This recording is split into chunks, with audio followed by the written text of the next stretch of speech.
teman-temanku dimanapun Anda berada, apa kabar Anda semuanya? Tentunya semua sehat, selalu dalam lindungan Tuhan kita, Yesus Kristus. Teman-teman, sorry aku kembali ada di mobil teman-teman, ya, karena ada sahabat Rina Solihin yang menanyakan, Bu, kok di mobil terus ambil videonya, ya, teman-teman. Untuk teman-teman tahu, saya ini profesinya sebagai driver teman-teman, ya, khususnya driver suami. Karena suami saya tidak bisa bawa mobil teman-teman, ya. Jadi mohon dimaklumi kalau saya di siang hari selalu, ya, adanya di jalan begitu, ya. Antar suami ke sana, antar suami ke sini, ya kan.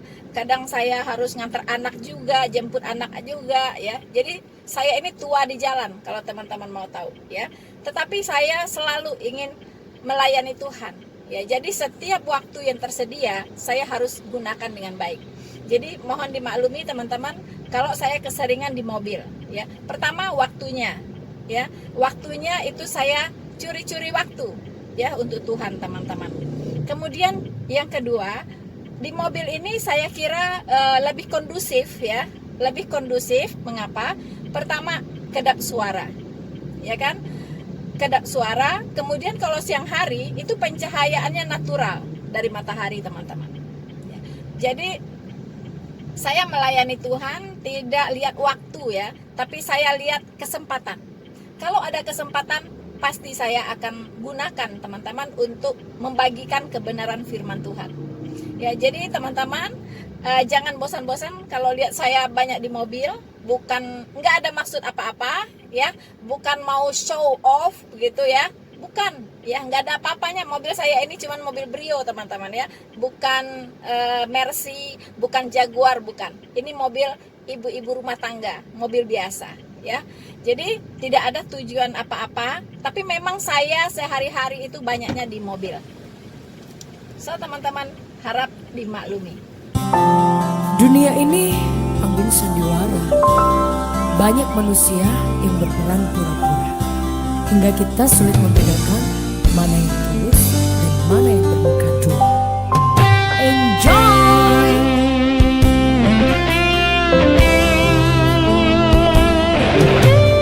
Dunia ini anggun sandiwara, ceritanya mudah berubah.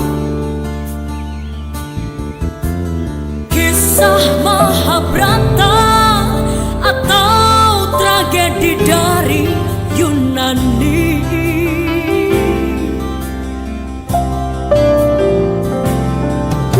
setiap kita dapat satu peranan yang harus kita mainkan.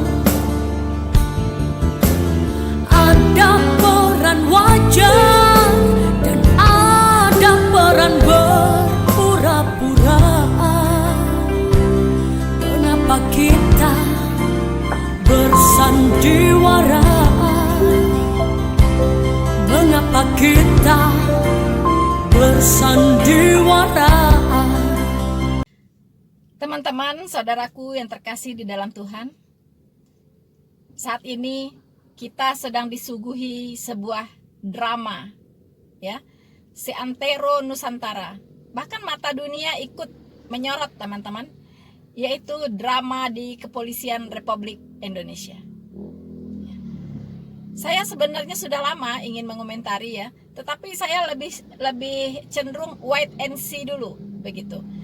Setiap peristiwa, setiap perkembangan dari peristiwa ini saya ikuti teman-teman, ya, saya ikuti, tetapi saya catat dulu, ya. Ada prediksi saya begini, ya. Ternyata apa yang saya prediksi itu ternyata benar-benar terjadi teman-teman, ya. Kita tahu di dalam drama besar ini, ya, di dalam drama besar ini panggungnya ini adalah Nusantara, ya teman-teman. Nusantara ini adalah panggungnya, ya. Dan kita melihat ada pemeran utama, ada pemeran pembantu. Ya, biasa seperti drama, ya, ada pemeran utama, ada pemeran pembantu. Saudara-saudaraku yang terkasih di dalam Tuhan, kalau kita bisa sebutkan orang-orang yang terlibat di dalam drama ini, kita sebutkan inisialnya saja, yaitu Ibu PC, kemudian Irjen FS, Brigadir J, Barada E, dan kawan-kawan tentunya teman-teman, dan kawan-kawan ya, dan banyak lagi sebenarnya yang punya peran ya, yaitu peran-peran pembantu di dalam teater ini ya, di dalam drama ini teman-teman. Tetapi pemeran utama kita lihat inilah ya, Irjen FS, kemudian Ibu PC ya, kemudian Brigadir J dan Barada E.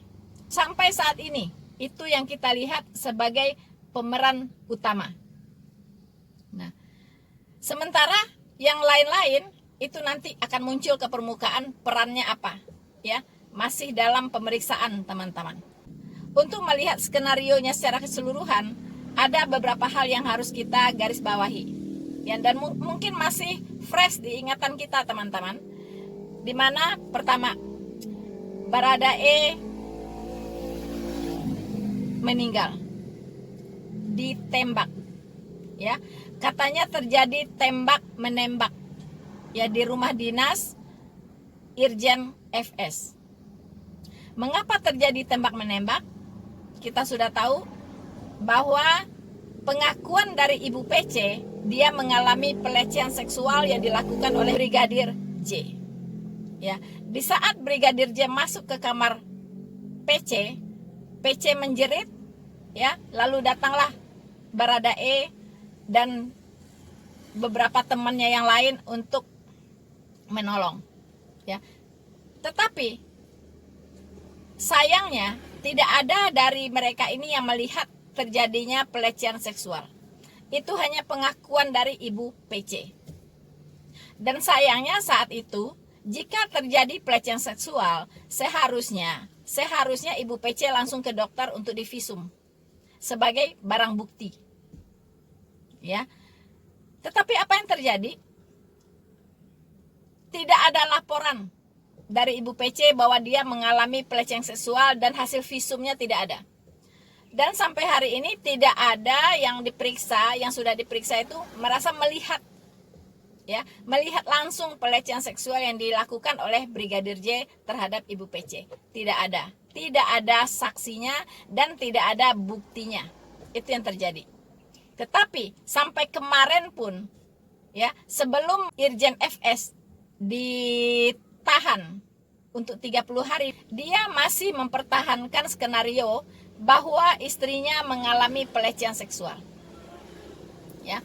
Dan ditambah lagi, ketika istrinya datang ke Makobrimob untuk menjenguk suaminya, tapi belum diizinkan, dia masih menjalankan perannya sebagai wanita yang teraniaya, yaitu wanita yang mengalami shock trauma karena mengalami pelecehan seksual. Walaupun sampai detik ini tidak ada bukti, tidak ada saksi dari peristiwa tersebut ya. Nah, saya berharap waktu Ibu PC ini tampil di Makobrimob, itu harus dihujani dengan banyak pertanyaan oleh para wartawan. Tapi sayangnya tidak. Padahal itu kesempatan. Karena Ibu PC ini sudah lama tidak keluar, tidak tampil, dengan alasan trauma, menjalani perawatan psikologis ya, karena shock atas perbuatan Brigadir J yang katanya melakukan pelecehan seksual. Maaf teman-teman, mungkin teman-teman semua sependapat dengan saya. Ketika kita melihat Ibu PC tampil ya di depan Makobrimob, kita melihat rasanya tidak mungkin Brigadir J bernafsu ya kepada wanita sebaya itu begitu ya. Kita melihat demikian. Tidak masuk di akal sehat kalau memang Brigadir J ini mau-maunya begitu ya, melakukan pelecehan seksual kepada Ibu PC. Tidak masuk di akal. Saudara-saudaraku sebangsa dan setanah air yang saya kasihi. Jadi, secara akal sehat dan berdasarkan fakta yang kita cermati ya sampai hari ini, belum ada terbukti bahwa Ibu PC mengalami pelecehan seksual. Sementara pelecehan seksual dijadikan sebagai tools, ya, sebagai satu alasan untuk menghabisi Brigadir J. Ya. Lalu setelah itu apa yang terjadi? Kita mendengar bersama bahwa CCTV di TKP itu disambar petir. 2 minggu sebelumnya katanya jadi rusak. 2 minggu sebelum peristiwa, bayangkan. Ya, disambar petir, rusak. Ya. Tapi kesininya kita mendengar bahwa CCTV itu kembali ditemukan. Berarti Pak petirnya mengembalikan CCTV-nya. Jadi petir juga mengambil peranan di dalam drama ini, teman-teman. Ya. Kembali CCTV itu ada. Siapa yang mengambil CCTV itu? Ternyata dari berita yang kita dengarkan bahwa yang mengambil CCTV itu adalah Irjen FS sendiri. Lalu kita bertanya, apa motifnya? Ya, mengambil CCTV tersebut. Apa motifnya?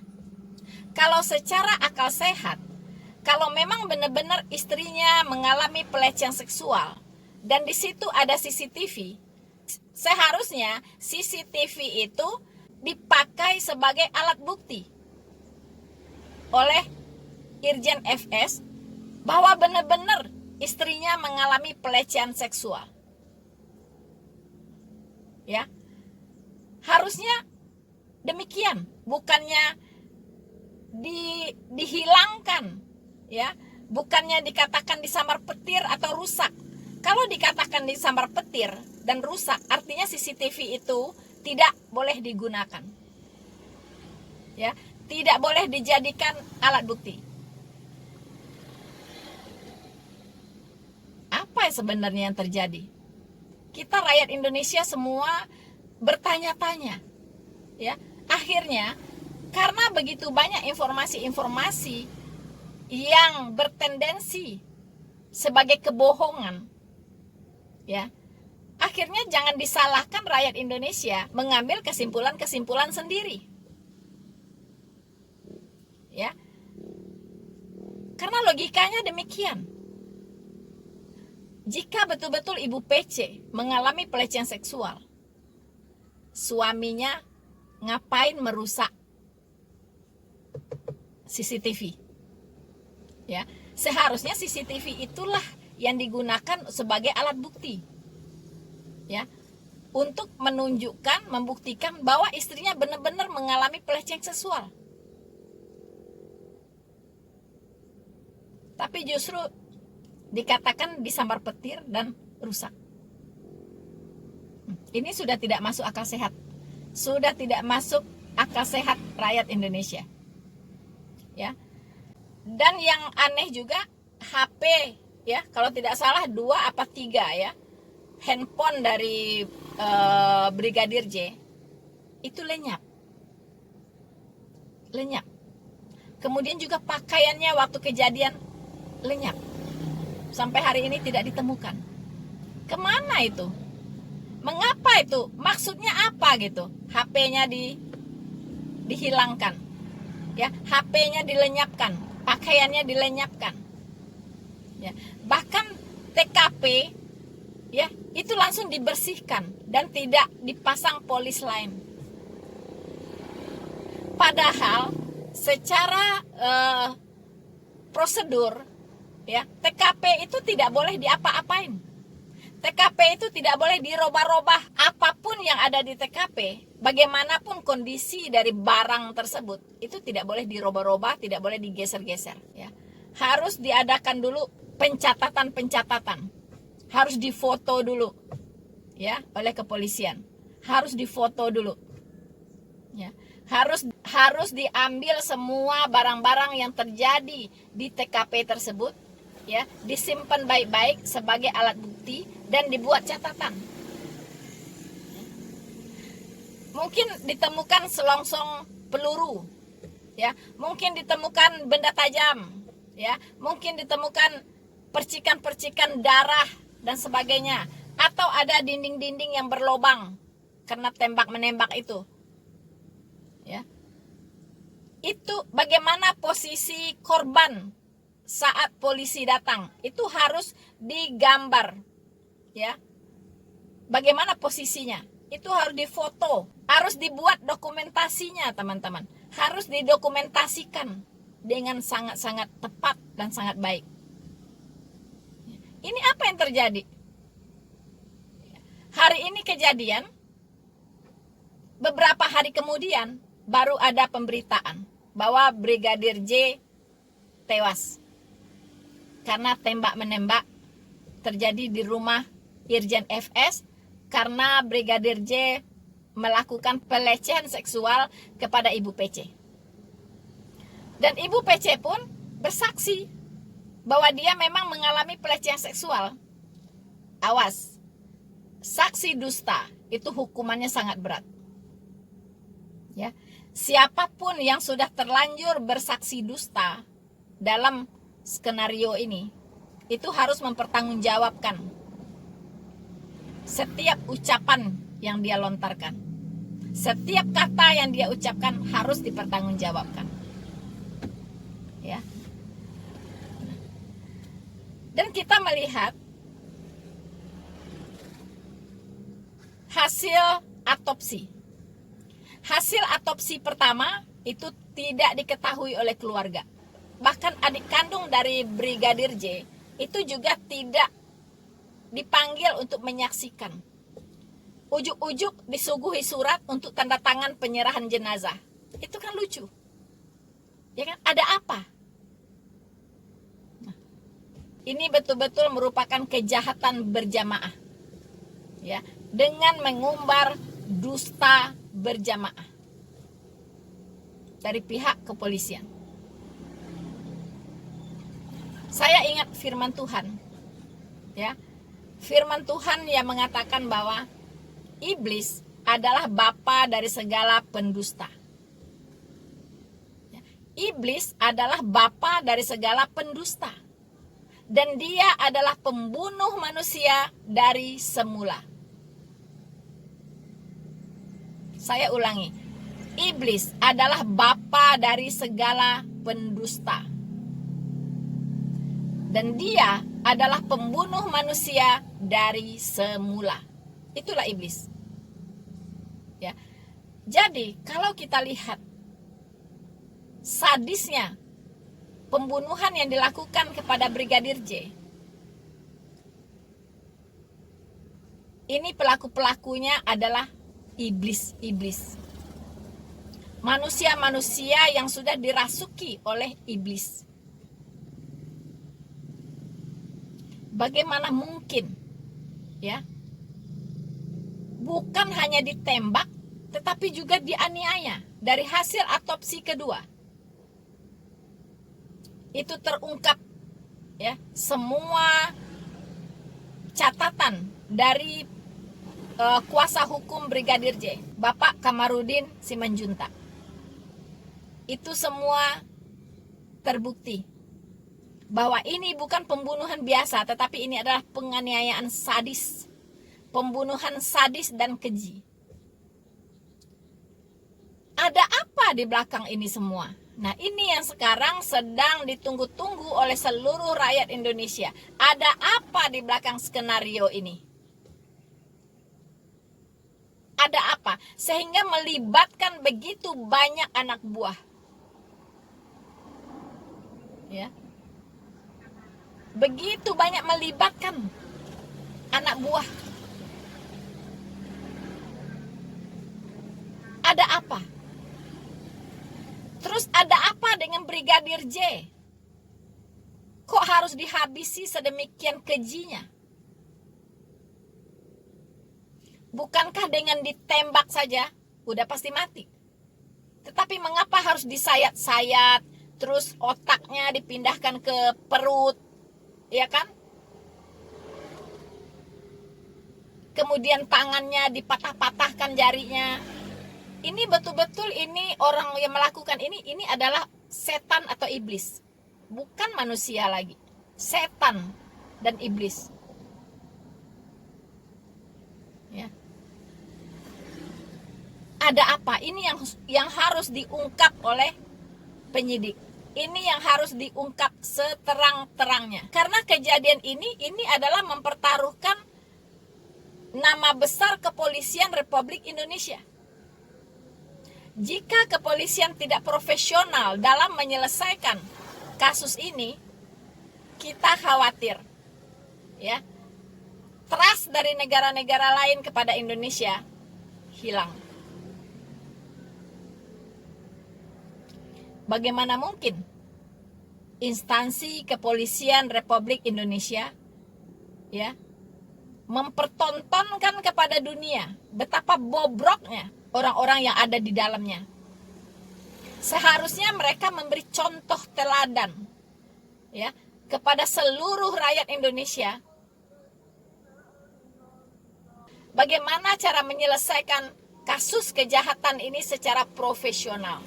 Tetapi kita rakyat Indonesia disuguhkan dengan berbagai dusta, berbagai kebohongan demi kebohongan. Dan mereka lupa. Tuhan tidak pernah tidur. Tidak ada satupun yang bisa menyimpan dusta. Ya, kalau sekali Anda berdusta, maka dusta Anda itu akan beranak cucu. Akan beranak cucu. Ya, dusta yang satu akan menghasilkan dusta-dusta yang lain. Dan itu sudah sulit untuk dibereskan. Sudah seperti lingkaran setan. Ya, sudah tidak ada ujungnya. Nanti pusing sendiri. Akhirnya kalau semua yang disuguhkan itu adalah dusta, maka nanti akan terlihat kekacauan-kekacauan di sana sini. Tidak sinkron satu dengan yang lain. Ya. Kalau dusta ini mulus dari A to Z, dustanya mulus, ya kan? Tidak terendus oleh orang lain, Anda masih aman. Tetapi kalau dustanya ini terendus, sebagian kecil saja terendus, maka rusaklah semuanya. Ya, Anda harus menciptakan dusta-dusta yang lain. Tetapi semakin berbelit, ya, semakin berbelit-belit, akhirnya pusing sendiri. Nah, jadi teman-teman, kejadian peristiwa ini, skenario ini sudah diawali dengan dusta. Bohong, kebohongan demi kebohongan yang diperankan oleh para tokoh-tokoh yang terlibat di dalam skenario drama ini. Sekarang rakyat Indonesia menunggu. Satu persatu Tuhan bukakan. Ya, Tuhan tidak tinggal diam. Ya, Tuhan tidak tinggal diam. Dia turut bekerja dalam peristiwa ini. Satu persatu kebohongan demi kebohongan itu akan dikuliti. Ya, dan rakyat Indonesia menyaksikan itu semua.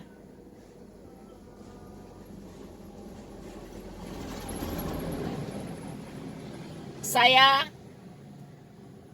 saat pertama kali melihat bagaimana tangis dari seorang ibu, dari Brigadir J, kehilangan putra yang sangat dia cintai. Saya sangat-sangat sedih, teman-teman. Karena saya juga seorang ibu yang memiliki anak juga ya, ada yang seumuran dengan Brigadir J. Ya. Harapan kita dengan anak ini luar biasa. Ya, dari kecil kita lahirkan, ya, kita besarkan, kita didik sampai kepada posisinya seperti sekarang. Itu tidak mudah.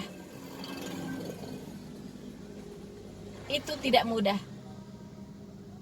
Dan kita lihat keluarga Brigadir J bukan keluarga berjuis atau konglomerat.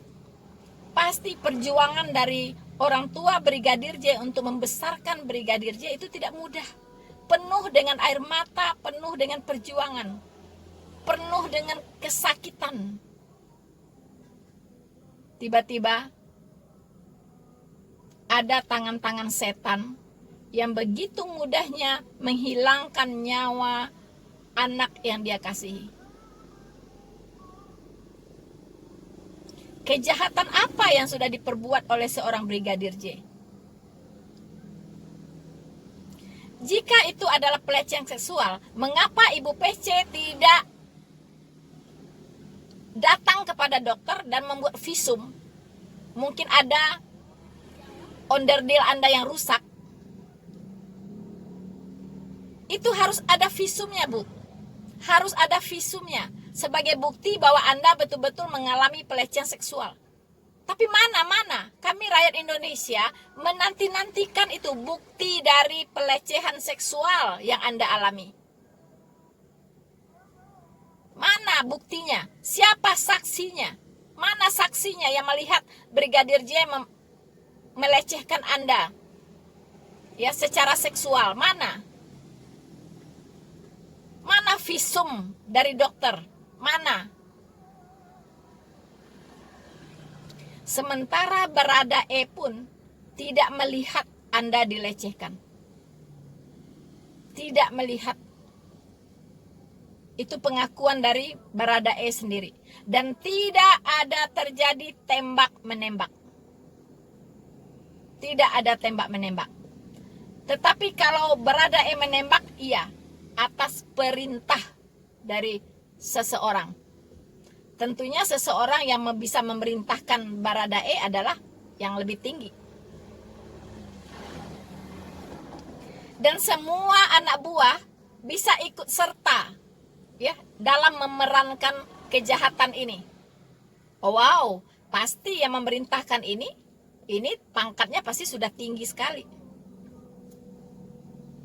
Ya, sehingga dia bisa mengatur skenario dengan mudahnya. Ya.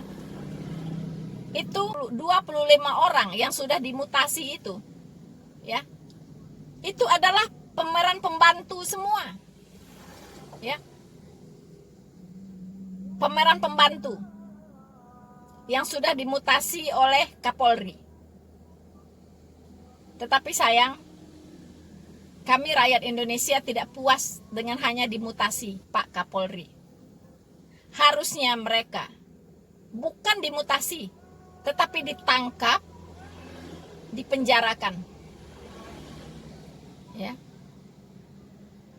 Mutasi itu tidak menyelesaikan masalah, karena mereka terlibat.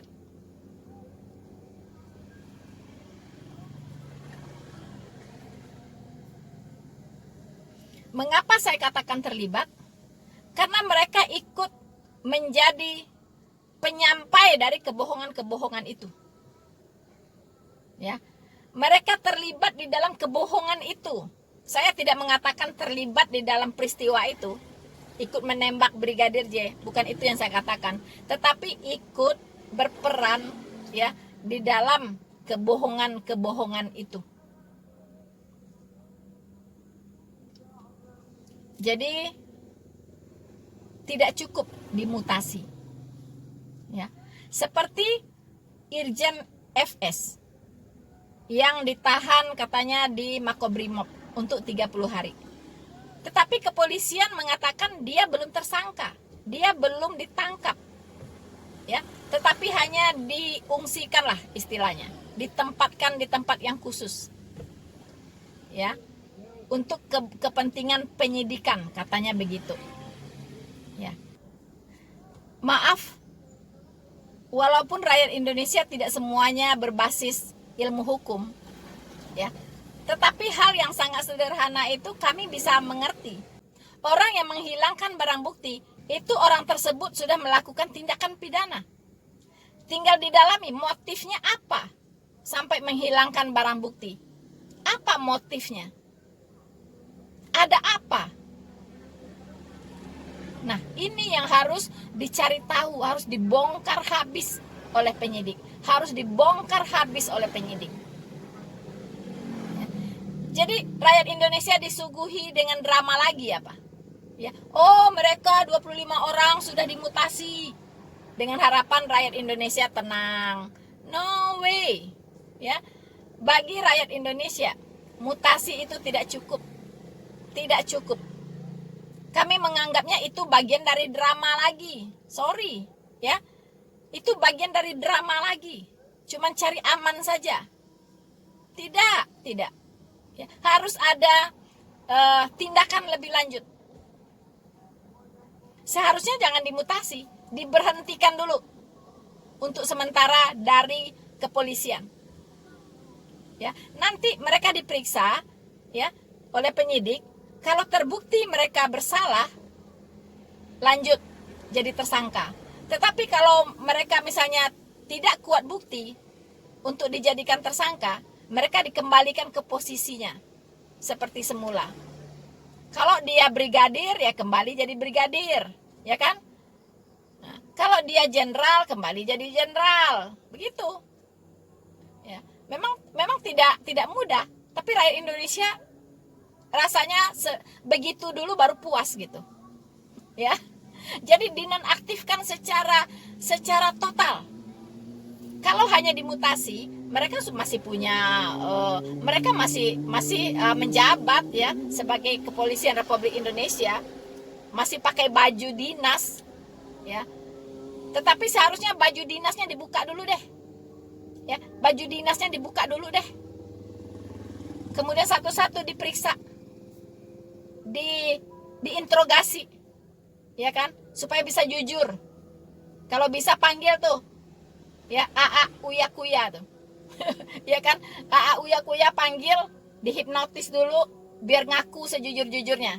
Kalau susah untuk jujur ya. Kalau susah untuk jujur. Uya Kuya siap membantu, benar? Pasti dia siap membantu. Nah, teman-teman. Jadi rakyat kita, rakyat Indonesia itu sudah bisa menganalisa. Ya, kalau seseorang sampai menghilangkan barang bukti, ya, sampai membersihkan TKP, menghilangkan barang bukti seperti CCTV, itu tujuannya apa? Ya kan? Ada apa? Ya. Bagaimana perannya di dalam kejadian ini sampai dia bertindak menghilangkan jejak, menghilangkan barang bukti. Jadi sebenarnya kita tidak puas ya bahwa Irjen FS hanya dikatakan melakukan pelanggaran disiplin. No, ya, dia sudah melakukan tindakan pidana ya dengan menghilangkan barang bukti. Itu sudah cukup untuk dijadikan tersangka. Maaf ya, bapak-bapak kepolisian. Itulah pemikiran kami rakyat Indonesia. Begitu. Ya. Karena masalah ini bukan hanya masalah kepolisian. Tapi ini adalah masalah seluruh rakyat Indonesia. Karena rakyat Indonesia menyandarkan ya perlindungan, keamanan atas seluruh rakyat Indonesia dan negara Indonesia ini ke Kepolisian Republik Indonesia. Jadi kami sangat mempercayai Kepolisian Republik Indonesia untuk bisa mengayomi, untuk bisa melindungi, untuk bisa mengamankan seluruh rakyat Indonesia. Tetapi kalau kejadiannya seperti ini, apalagi yang bisa kami harapkan dari Kepolisian Republik Indonesia? Apalagi? Jadi maaf, trust kami kepada Kepolisian Republik Indonesia itu sudah tergerus tergerus. Dan sekarang silahkan bagaimana kepolisian Republik Indonesia untuk kembali merebut hati rakyat, kembali merebut kepercayaan rakyat dengan menyelesaikan kasus ini secara jujur, transparan, dan terang benderang. Jangan ada dusta di antara kita. Jangan ada lagi teater, jangan ada lagi sandiwara. Buka seluas-luasnya kepada rakyat Indonesia. Dan kita apresiasi Bapak Presiden Republik Indonesia yang sudah ikut campur untuk menginstruksikan, ya, supaya penegak hukum menyelesaikan masalah ini secara terang benderang. Jangan ada yang disembunyikan. Dan juga kita berikan juga apresiasi kepada Bapak Mahfud MD, ya, yang terus mengawal kasus ini. Dan Bapak Kapolri tentunya. Walaupun kami melihat hubungan Bapak dengan Irjen FS, menurut yang kami lihat, yang kami pantau, menurut informasi yang kami dapatkan, itu sangat-sangat dekat. Tetapi Pak, dalam menegakkan kebenaran, tidak ada pertemanan. Tegakkan kebenaran walaupun itu pahit, walaupun itu sohibnya Bapak Kapolri. Salah, tetap salah. Bukankah firman Tuhan mengatakan, ya katakan ya, tidak katakan tidak, selebihnya dari si iblis. Ya, saya ulangi, ya katakan ya, tidak katakan tidak, selebihnya dari si jahat atau iblis. So, sekarang Baradae sudah jadi tersangka. Dan dia sudah menyatakan diri siap untuk menjadi justice kolaborator. Kita berharap kasus ini bisa terbuka dengan terang benderang. Dan saudara Brigadir E, jangan coba-coba berbohong lagi. Ya. Kalau Anda berbohong, maka Anda akan terlilit dan terlilit dan terlilit. Akan merugikan diri sendiri. Ya. Jujurlah. Jangan ada lagi skenario, ya, dalam hal ini. Kami rakyat Indonesia mendukung Anda untuk membuka kasus ini secara terang benderang. Jangan takut kepada manusia. Takutlah hanya kepada Tuhan Yesus. Ya. Jangan takut kepada manusia. Kalau Anda takut kepada manusia, Anda berhadapan dengan Tuhan Yesus. Jujurlah. Ya katakan ya, tidak katakan tidak, selebihnya dari si iblis. Jangan takut kepada manusia. Takutlah kepada Allah saja. Sebagai saudara seiman, itu pesan saya kepada Anda, Baradae. Rakyat Indonesia kembali mengucapkan duka yang sedalam-dalamnya kepada ibu, ayah, saudara-saudara dari Brigadir J. Memang tidak mudah untuk menerima ini semua, tapi percayalah, Tuhan Yesus juga mengalami penganiayaan di kayu salib untuk keselamatan kita semua. Semoga dengan peristiwa ini adalah batu loncatan, adalah momen untuk kepolisian Republik Indonesia berbenah diri supaya lebih baik lagi ke depannya, yaitu bersih, ya, dan terpercaya. Itu harapan kita. Biarlah ini menjadi momen bersih-bersih di dalam rumah kepolisian Republik Indonesia. Supaya Indonesia ke depannya menjadi jauh lebih baik. Dan Brigadir J adalah pahlawan kita semua. Dia adalah pahlawan bagi penegakan hukum di Indonesia. Bersama saya, Noverina Solihin, Tuhan Yesus memberkati kita semua. Maranatha.